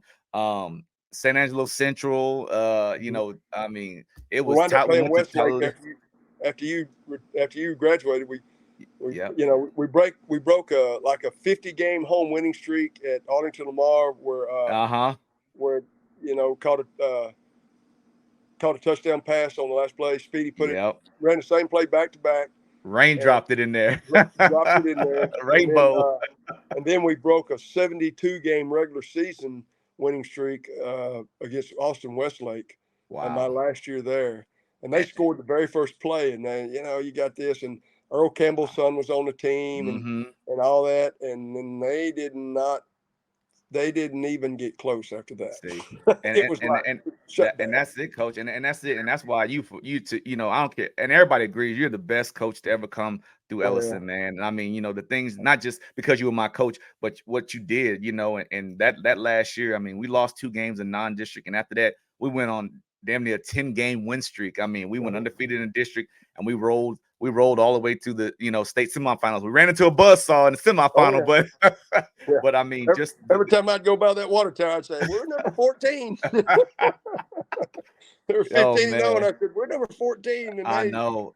But just, you know, David, I appreciate you saying that, but I'll say it until the day I pass from this earth. It's about you guys. The expectations that we set, and you know, I used to tell y'all, pressure's good because without pressure, there's no expectations. That's it. And the expectations, there's no pressure. And I wanted you to have pressure because life's pressure. I mean, you're right, and you know, you're exactly right, coach. And how you attack everything, you know, coaching, life, family, man. That's what those are things I've learned from you, and that's, you know, and you know, we never worried about, oh, coach being too hard on us. We knew what would come out of that. We knew, you know, and I mean, and you know, and like I say, the kids, you know, and you know, this is more of not a bragging thing, but we had athletes walking in the hallways at Ellison. So it was an expectation, but there's also a little fear. If you didn't hold your end, there's another guy waiting to come and play. And I mean, I remember we had just played Georgetown, and I had like a thigh bruise, and I think I sat out of practice and watched it. I remember you and Coach Barry Walker coming up to me and said, "All right, if you miss another day of practice, we're gonna have to start Jake Harris." And the fact of the matter is, it wasn't so much, oh, I'm not gonna start. If I let go of this starting job, I might not get it back. Jake was a good back, man. Yeah, you know, and that was it. And you know, and not just a credit to him, but even, you know, what you said about my senior year, having, you know, guys like Reggie Duncan, Brian Aaron, and Jonathan Daniels behind me, who all could have played anywhere, you know, in that district and started as a sophomore, as a junior, and you know, those, I mean, it was special guys, and you know, it was just special. It's just, you know, coach, you had a factory there, and it wasn't like today. People want to run and transfer. Nobody wanted to come and run. We acquired Richard Daniels, you know, we acquired Richard Daniels. There too, man. That was good. It was a good get. Yeah, I think you guys had a lot to do with that. Oh yeah, I mean, I've known Richard since 5th grade, so I said, man, you know, and they were going through a coaching change, and it was the same thing, you know. So I mean, he was just, you know, we were telling them all, you know, and just hanging out. We were, you know, everybody was, you know, on the weekend. What do kids talk about? We're talking about, man, our new coach is doing this and that. We're getting this. He's getting us new shoes, and we've got 2 new uniforms. And they're like, Richard, like, man, I need to come over there. Like, we had 10 coaches from college at school, you know. So just the things like that, man. And I mean, it was great, coach. And I appreciate you. So I, you know, and that last set of pictures, you know, we saw each other about 2 months ago golfing together. And I mean, I had a blast. Oh, I did too. That was, and we need to do it again. And that kind of segues me into, I've been approached by your brother that we need to get something going for a reunion of all the guys you coached from all the years there, from, you know, the 95 team to when you left. So I mean, I'm gonna take lead in that and start reaching out to guys. And we're gonna set something up, man, because I know all these guys. There's not one guy that's gonna see this and they're gonna look at you and hear your voice, man, and just it's gonna come back to their times with you, man. So I'm not gonna hold you, coach. We've been unfortunate that we've lost some, you know. Yeah. That's an unfortunate thing, and I don't, you know, I hate it, and I still shed a tear over it, and as you do, and no doubt, and, yes, sir. But getting you guys back together before we lose a coach or Yeah, another player or exactly. something like that, because none of us are getting any younger, No and doubt, no doubt. I think it'll be a very joyous time and a very I do too. celebration, and we got to get Mr. Rainwater there. It wouldn't Oh be yeah. Miss Turner. She's got to be Oh man, there. hey, I'm gonna do Uh, my best. I'm definitely gonna need some help, so I got some guys in mind that's gonna help me out awesome, with it. awesome. Yes, sir. Well, Like you said, it'd be lightning in the bottle one last time. yeah, it will. It'll be lightning in the bottle, all right. Yeah. It'll be great. Well, It'll no be doubt. great. Well, Coach, I appreciate you. Like say you text David, me thank every you so day, much. your motivational texts, and I look at every single one of them, man. And Good. whether it's at From 3 the o'clock heart. in the morning, at 3 o'clock in the morning when you send it, or I read it like that night. But I miss you, Coach. I love you, man. I Tell love Miss you too, brother. Debbie, tell the family I said hello, I will. man, and we will talk soon. Thank you so I'll tell much, you, Coach. sidekick Lindsay. She's got Hey, two now, and one, her youngest one, is just like her. She's a hellion. What I tell you what. Tell her she got to find her favorite player. I'll leave with this story, and you've heard it a million times. We're playing Longview, and it's a third round game, and it's a physical game, and I'm running my mouth. We're playing, and Longview knocks me out the game, sternum injury, and I can't breathe. Take me under to the training room, and I guess a quarter goes by, and here comes Lindsay, and I'm thinking she's coming to ask me how I'm doing. She's like, my daddy wants to know, are you coming back in the game? And I'm like, I can't breathe, Lindsay, get away from me. But she knew how to take that, man. After every game, she'd give me your pass. She would hold my helmet in my pass, man. So that's my buddy, man. And I actually saw her when she was in San Antonio, and we were in the same district. And we ran into each other. We hugged and talked. So I mean, I'm grateful for what y'all have given us and the relationship that is created, and we're trying to carry that on, Coach. So I appreciate you, man. I'll tell you a quick story on her. A couple of them. First one was in that very same game. She's got the water on the sideline, and I'm chewing out the offensive line, or I'm encouraging them that in a loud manner, and she steps in between me and them, and she starts giving water. I said, Lindsay, get that damn water out of here. She looks at me. Now she's what, second grade, something like that. She looks at me. She goes, they need this damn water. And so I stepped back, and they got water, and then I continued on. And then when I left there to go to Stephen F. to coach in college again, that's where I'd come from. She came in the house. And please don't. Please don't go. I said, why not? She said, because I won't get to be on the sidelines there. Oh man. And, so you're talking about how much it meant to her, and and everybody. It was throughout the whole program. We were all a family. Yes. Every teacher in that school, Miss Crawford in the lunchroom. Yes. Oh my God. Oh man. I mean, they made banners for the team and everything. Yeah, it was a the family, send-offs man. that we had, and all those things. It was such a magical time in everybody's life, and I think everybody that was involved in it, fan and student, and really still takes pride in those times, as well as those of us that lived it out on the field on a day-to-day basis. They played a part. They played a part in it, Huge part. and no matter how big or small. But like I said, best team. He's coached the best team to ever come through CE Ellison High School. Best record, ever. So I appreciate you, Coach Walker, man. Thank you, David. And I thank you for giving me that time. I'll talk to you soon, Coach. All right, buddy. Bye-bye. All right. Yes, sir. Bye-bye. That was awesome, man. Just talking with Coach Walker, and I know it went over a little long, and hopefully it was worth watching, and just the times we had and what he means to me and to many others in the world. Not kids he's coached before me and the kids he's coached after me, but that time with him at Ellison, man, it was a special time, and I'm forever grateful for that. And I could have talked to him all day. So hope you enjoy that. All right. Right now we're gonna get into some chalk talk. Briefly, we're gonna talk about Texas Tech defense and their structure, specifically their cover 4 defense. So check it out. All right, we're going to talk about a look Texas Tech gives Kansas last year in Lubbock versus empty. Coach or defensive coordinator Tim DeRuyter, leads Texas Tech's defense and has done a great job with them.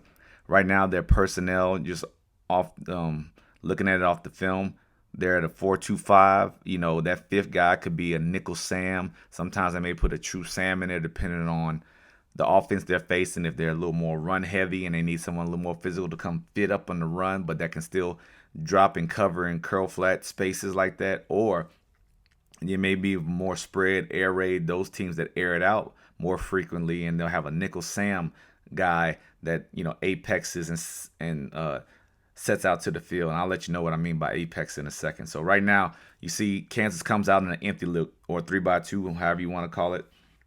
And so Tech is going to play a variation of quarters or cover 4 to this. So they've got their 4 down linemen here. They've got a boundary corner. They've got their boundary safety, field corner. Now, this is the Sam or nickel Sam, as I talked about earlier, walked out right over number 2. This is the Mike backer, or it could be another DB, depending on the down and distance or situation. Walked out here inside, just slightly inside of number 3. Right here, this guy in the box is the will linebacker or weak side linebacker. So this boundary safety's kind of walked over and got in the middle of the formation, right down the center's forehead, because what he has to do is he has to pattern read anything that comes across his way, and he's really has his eyes on number 3 right here. Okay, this field safety is reading number 2 right here. Even though they're in quarters, 9 times out of 10, this corner's got this number 1 receiver man wherever he goes. Okay, so these guys are gonna drop, push to curl flat area. This guy has middle hooks, but he'll probably still push to the trip side, and the will backer has curl flat over here, but they have the short side of the field, so he can still walk over and cheat inside to help for a quarterback run or any other threats like that. Like I said, this boundary safety has to walk over because he's eyeing number 3 right here. Okay, he's pattern reading him and probably gonna pick him up. He comes across, he's got number 2. So that would be the adjustment. Cover 4 or quarters versus empty. Now what Kansas is about to do is they're about to shift and go 2-by-2 or balance set in a second. So let's see how that looks. Call the shift. Back goes in the backfield, line up to the field. Now Tech has adjusted to it. So now another backer's walked into the box. So now it's a true 4-2 box with a walked out or apex Sam right here. What I mean by apex is he's splitting the difference between the tackle and the number 2 receiver, or the most inside receiver, should I say. Now, traditional quarters, quarter of the field, quarter of the field, quarter of the field, quarter of the field. Now, this posture or this technique, he's up press, but he might just be press technique. He might not put his hands on him. He might just be able to turn and run with him. A lot of times, secondary coaches give those guys the freedom to disguise looks and bluff receivers like that, and bluff quarterbacks. So right now, as far as just talking about base responsibilities, that's what the secondary has. Curl flat here, middle hook, curl flat area. Okay, so that's the responsibilities of cover 4. Let's see what happens.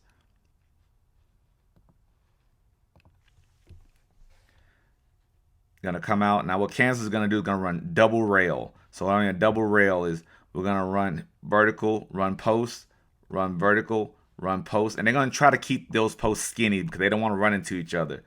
They're going to come right up the chute and rail right behind it. And they're going to pull the running back out in the flat. Okay, so let's see how that develops.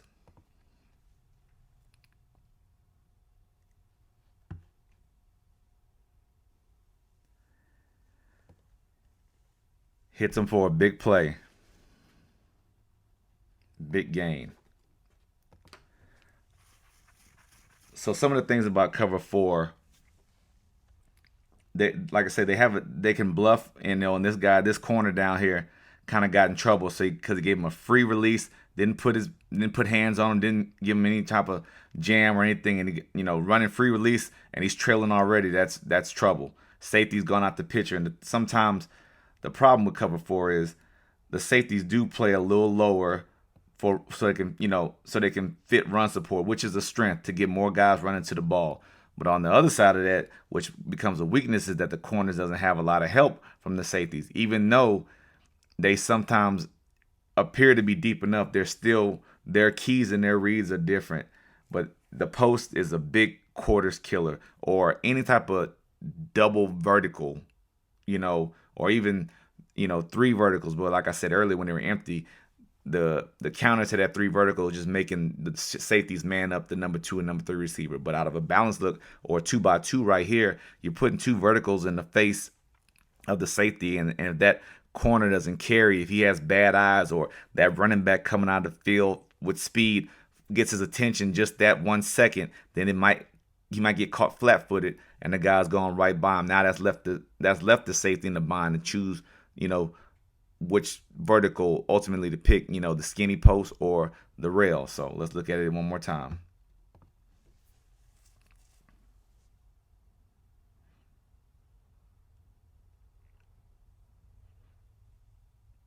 Great job. He had either guy open what he wanted. I look for Kansas to use some of these motions and shifts to kind of confuse the secondary, to keep them very vanilla or basic so they can identify what coverages, depending on alignment, 2x2, 3x1. Traditionally, you'll get that quarters or cover 4 look. That's a real common coverage in college football. So I look for Kansas to try to exploit that. All right. Hopefully, y'all enjoyed that little nugget and chalk talk on Texas Tech's cover 4 defense and what Kansas can do to exploit that, find some holes, and make decision whether it's a favorable run box or ways they can put pressure on those safeties. So, all right, we're about to wrap, man. We're coming to our predictions, and I'm gonna go ahead and put up our Big 12 predictions. But we're also gonna talk about one nationally primetime game, big game that we both feel individually that we're gonna be on the lookout for as well. So. We've got our predictions. Obviously, we both picked Kansas to prevail over Texas Tech, which I like. We both like Kansas State over Baylor, and we're split here. Eric is maybe saying Oklahoma State is maybe overlooking UCF. I guess that's his. What is your explanation on that? Yeah, so it's multifaceted. One, I'm a big Gus Malzahn fan. I think that's always been the case. Yeah. But I think when you have an opportunity, when you're coming off of a huge win, and the high on a win like this is incredible. It probably not unlike Texas was feeling after Alabama, and then what happened? Yeah. You're tied with Wyoming, or narrow game with Wyoming going into the second half. So I think UCF will have an opportunity. I'm just it was kind of a coin flip in my head on if they'll be able to close it out at home. Yeah. Like I said, it's just belief in Coach Malzahn. I also have belief in Coach Gundy too. But I think their emotions are just going to be so high. They're going to be pressing. They know that they have the inside track to Dallas. The same thing that I worry about as a Texas fan, I think Oklahoma State fans would be worried about as well. I agree, but I just think Ollie Gordon, man, is playing at next level right now, and he's hard to stop. And when you're seeing the field, man, and people are moving a little slower than you are, man, it's hard to stop. But yeah, all right. So we're kind of we're on the same page. Oklahoma's just gonna be too much for West Virginia. It is what it is. And what is your take on Houston Cincinnati? I know we both picked Houston, but what is your reasoning behind it? I don't see how Cincinnati gets on track at this point, right? There's no spoiler aspect here. There's no national television audience at play here in the city. I know it's on FS1, but there's just, you're not playing in front of millions. There's nothing to spoil. There's no reason for them to be up here. Yeah. So without them playing above the level that they've shown that they're at this year, you kind of just expect talent to prevail. I think Houston gets Manchak back. I don't know if he came back last week, but I know he was on the mend. So I think they'll be close to full strength offensively at home. I don't know if it was just the Texas aspect, but Houston they had a little bit better home field advantage than what I thought I had seen on TV. Yeah, what you I was experienced expecting. It yourself. Yeah. So having been there, if they have a similar environment, I think that will be just enough to get them over. Yeah, I like it. Well, it's no big surprise you picking the Horns, but I mean, I think even though as they call it, the Carter down there in Fort Worth, it at times has been intimidating, but Texas is just too much. That's just my take on it. They're going to be too much for TCU. They're playing well, and then whoever's that quarterback, it's not going to really matter, But I mean, TCU has known to spoil. We know they played the national championship last year, but just even before that, they have been known to spoil things for teams. So I mean, I definitely Texas got to go and locked in and need to start fast. So they're beat up, and unless Sonny Dykes is playing possum, they'll have their top 3 wide receivers out. So I think they'll be a little anemic offensively. Defensively, like I said, with Texas O-line playing the way that they're playing right now, I expect them to just kind of get pushed around the field like a lawnmower.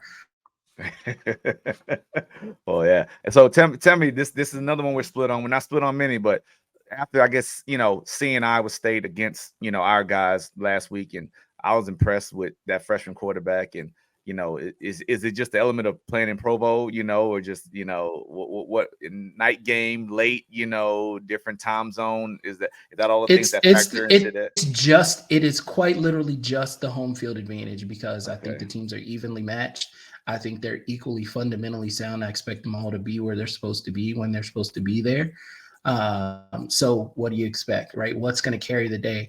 I think their fans are incredible. Experience that in person as well, having gone to Provo. So I fully expect them to be engaged and loud and rowdy, and just enough to get over Iowa State. Again, when you're down 3 starters, I know it's at least 3 starters offensively in the starting quarterback, starting running back, and a tight end. And I believe they were down another kid with the gambling scandal to start the year. Yeah. I think you're at a talent deficit, and coaching only gets you so far. Matt Campbell, for as great as he is, coaching only gets you so far. So when you play a team that's evenly matched, playing in Utah, just talked about it in terms of teams that got to go to Denver in basketball, teams that got to go play the Jazz in basketball. Same applies in football, man. That altitude is different. Yeah. And unless you have time to just really get your body acclimated, I think I read something in one of the BYU write-ups, that it takes a good 4 days to get acclimated to the altitude, and you only get there a day, maybe 2 days early. Yeah. You always the day before, 2 days at max. If it's less, obviously bowl games are different, but so, and that's just a conference game, and that's something everybody has to deal with. So we'll see if the Cyclones can deal with, man. And I want to retouch real quick. I kind of rushed over Texas Tech, but I just want to give a couple nuggets. I gave the one about scoring first. We're 7-0 when scoring first. We're also 3-0 when having no turnovers, 7-0 when we are 300 yards plus on total offense, and 6-0 when we have possessed the ball more than 30 minutes. So look for those little things to happen to lead Kansas to a win, because if they can handle those things, I have no doubt in my mind that they'll come out the booth victorious and moving on to another win. So we've got one more pick. We've picked 2 games, kind of out of the conference. Well, not kind of out of the conference that we're on the lookout for. Mine's is Georgia Ole Miss, where Georgia's a 10.5-point favorite, but I look for Ole Miss to get the upset, man. 31-28. I know, Georgia's good. They're rolling. I mean, I think Ole Miss is they just quietly, and I've said it before, they're quietly there and they're quietly climbing. And I like the way I like of course I love their offense. Lane Kiffin, there's a couple of the guys on staff that have similar philosophies, and it's kind of married and blended together, and they're rolling, man. So I look for the upset, man. 31-28 Ole Miss. Got it. I agree. I think it'll be a good game. Lane Kiffin, he comes from that same kind of Sark offensive tree, and they're great friends. So I know he'll be watching and rooting for his friend. I just think it's tough between the hedges. Yeah. My game, my game is Penn State and Michigan, and I think in the way it plays out in my head is, you can only handle so much before the bill becomes due, right? Michigan kind of you had the woes at the beginning with Harbaugh being suspended. You've got what I'm expecting between now and game day, more implications to come down. It's only so many distractions that you can handle and still continue to win the game. So I look for Penn State and Happy Valley to be able to really capitalize on those things. I look for them to jump out early. I think they jump out kind of big. I think Michigan shows some resolve and gets back into the game. But ultimately, I look for what is purported to be, one of the top 7 home environments in all of college football. So I look for that to kind of carry the day. So and James, I think everything is cyclical, right? I think James Franklin is due, right? He's been there a long time without winning some of the big ones. And I think ultimately, again, when you do things the right way, it kind of just becomes your turn. Yeah, so you got a score? I'm going to give it to Penn State by 7. But like I said, I think they get up kind of big. I look for double digits, and I look for Michigan to show some resolve and show the fight that champions show, because ultimately I do think they have championship caliber talent. I do think they're a championship caliber team, but I expect potentially without their head coach, potentially with other off the field distractions against a team that is desperately needing a ranked victory, desperately needing credibility at home. I think Penn State goes and gets them one. So give me Penn State. I'm, with the Big Ten, I'm leery to throw out a number with a 3 in front of it, because that almost never happens. Fired. Yeah, but give me 31 for Penn State and 24. 31-24. All right, we'll see if it holds. You see, he was kind of leery. He was kind of apprehensive about. You forced me into it. You forced me into the number. Yeah.